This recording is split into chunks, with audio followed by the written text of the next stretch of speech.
दोस्तों, क्या आपको भी अपनी गंदी हैंडराइटिंग को देख के गुस्सा आता है? तो फिक्र मत करो, क्योंकि आज मैं आपके हैंडराइटिंग को ऐसी से कुछ ऐसी कराने वाला हूँ। लेकिन हाँ, अगर आपको ऐसा लगता है कि इस वीडियो को पूरा देखने से आपकी हैंडराइटिंग अच्छी हो जाएगी, तो आप इस वीडियो को अभी स्किप कर दो, क्योंकि आज की इस वीडियो में मैं आपको बताने वाला हूँ कि आपकी हैंडराइटिंग अच्छी कैसे होगी। लेकिन इसके लिए आपको प्रैक्टिस करनी होगी। अगर आपको ऐसा लगता है कि बिना प्रैक्टिस के आपकी हैंडराइटिंग इम्प्रूव हो जाएगी, तो आप बिल्कुल गलत हो। क्योंकि अगर आपको अपनी हैंडराइटिंग अच्छी करनी है, तो आपको इसके लिए प्रैक्टिस तो करनी ही होगी। और आज के इस वीडियो में मैं जो टिप्स आपको बताने वाला हूँ, वो आपके हैंडराइटिंग को इम्प्रूव करने के लिए सिर्फ 30% होगी। बाकी की 70% आपको प्रैक्टिस करनी होगी। अब आपको ऐसा लग रहा होगा कि 30% में हमारी हैंडराइटिंग क्या ही इम्प्रूव होगी, तो मैं आपको बता दूं कि 30% में भी आपके हैंडराइटिंग ऐसी से कुछ ऐसी हो जाएगी। और फिर ऐसी से ऐसी करने के लिए आपको प्रैक्टिस करनी होगी। और आज की इस वीडियो में मैं आपको 6 टिप्स देने वाला हूँ, जिनमें से लास्ट वाली मेरी फेवरेट है। तो चलिए वीडियो को स्टार्ट करते हैं। Tip number 1, sitting style. दोस्तों, अगर आपको अपनी हैंडराइटिंग को सुधारना है, तो आपको अपने बैठने के तरीकों को सुधारना पड़ेगा। क्योंकि अगर हम सही पोजीशन में बैठकर नहीं लिखेंगे, तो इससे हमारे लिखने पर इफेक्ट पड़ता है और इससे हमारी हैंडराइटिंग भी बेकार हो जाती है। अगर हमारी बैठने की पोजीशन सही होगी, तो इससे हमारी हैंडराइटिंग भी अच्छी आएगी। इसलिए जब भी आप कुछ भी लिखें, तो अच्छे से पोजीशन में बैठकर लिखें। अक्सर मैंने देखा है कि कई लोग कॉपी को टेढ़ा करके लिखते हैं, इससे उनकी हैंडराइटिंग भी टेढ़ी हो जाती है। और कुछ लोग अपने सिर को झुकाकर बिल्कुल कॉपी के पास ले जाकर लिखते हैं, इससे उनकी हैंडराइटिंग पर बुरा इफेक्ट पड़ता है। इसलिए आपको कॉपी को सीधा करके सिर को कॉपी से थोड़ा दूर रखना है। इससे हमारी हैंडराइटिंग पर अच्छा इफेक्ट पड़ता है और हम सही से लिख पाते हैं। इसलिए जब भी लिखना, कंफर्टेबल होकर ही लिखना। टिप नंबर 2,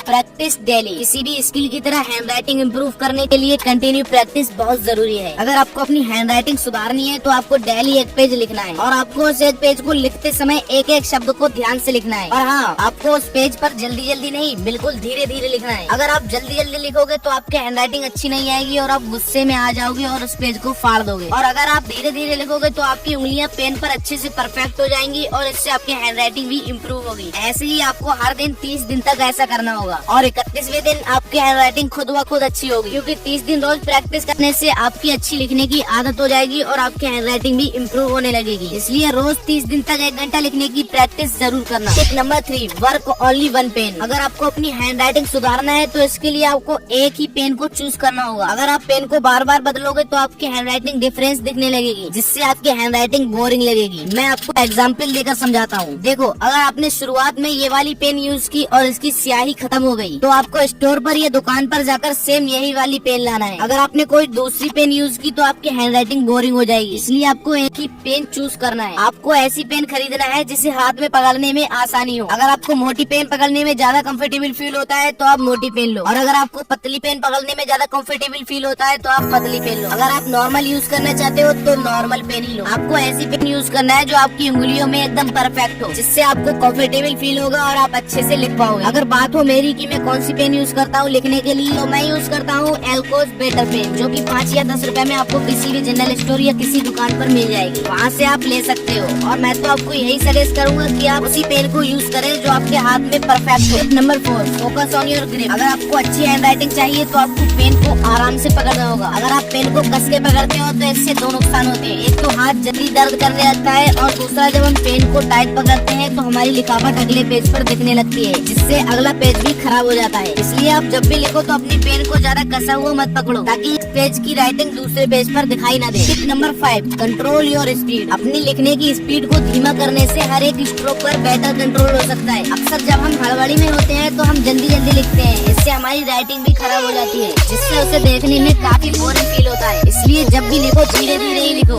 इससे आपकी हैंडराइटिंग भी अच्छी होती है और आपको धीरे धीरे लिखने की आदत भी हो जाती है। और अगर आपको हैंडराइटिंग सुधारनी है, तो धीरे धीरे तो लिखना ही होगा। जब हम जल्दी जल्दी लिखते हैं, तो किसी को हमारी राइटिंग समझ में नहीं आती है। इसलिए हमेशा धीरे ही लिखना चाहिए, जिससे हमारी हैंडराइटिंग अच्छी दिखेगी और जो भी हमारी हैंडराइटिंग को देखेगा, तो उसे आसानी से समझ पाएगा। एक बार जब आपकी हैंडराइटिंग अच्छी आने लगे, तो आप धीरे धीरे स्पीड बढ़ा सकते हैं। Tip number 6, uniform difference in words. अब देखो, ज्यादातर लोग इसी में गलती करते हैं। अगर आपने इस वाली टिप को समझ लिया, तो आपकी हैंडराइटिंग एकदम बढ़िया हो जाएगी। अब देखो, जब हम लिखते हैं, तो वर्ड्स के बीच अलग अलग गैप छोड़ते हैं, जिससे कि हमारी हैंडराइटिंग देखने में काफी बोरिंग लगती है। लिखते समय हमें शब्दों के बीच में गैप रखना है और सारे गैप्स को बराबर रखना है, जिससे हमारी हैंडराइटिंग साफ और बढ़िया दिखाई दे। कई बार हम शब्दों के बीच ज्यादा गैप रख देते हैं, तो कम गैप रख देते हैं, जिससे हमारी हैंडराइटिंग अट्रैक्टिव नहीं दिखती। वहीं अगर हम शब्दों के बीच समान गैप रखेंगे, तो हमारी हैंडराइटिंग काफी हद तक इम्प्रूव होगी। अभी तक हमने जो सीखा, उसे अप्लाई करना हो, तो हम पेन यूज करने से शुरुआत कर सकते हैं। सबसे पहले आपको एक अच्छी क्वालिटी की पेन चूज करना है और लिखने के लिए एक साफ सुथरा पेपर खरीद लेना है और बस लिखना स्टार्ट कर देना है। और लिखने से पहले सही पोजीशन में बैठ जाना है, उसके बाद ही लिखना स्टार्ट करना है। दोस्तों, इस वीडियो में हमने आपके हैंडराइटिंग को इम्प्रूव करने के कुछ टिप्स दी है जो कि आपके हैंडराइटिंग को बहुत जल्द इम्प्रूव कर देंगे। और मैंने आपकी लाइफ में ये चीज ऐड की, तो आप इसके बदले में मुझे एक लाइक दे सकते हैं। हमारे साथ वीडियो के एंड तक बने रहने के लिए शुक्रिया। अगर आपको हमारा ये वीडियो पसंद आया तो कमेंट में जरूर बताना और साथ ही इस वीडियो को लाइक और शेयर जरूर कर देना। और ऐसी इंटरेस्टिंग वीडियोस देखने के लिए हमारे चैनल को सब्सक्राइब करके बगल वाले बेल आइकन को भी ऑल पर प्रेस कर देना है। तो आज की इस वीडियो में इतना ही, मिलते हैं जल्दी नेक्स्ट वीडियो में। तब तक के लिए till then take care and all the best.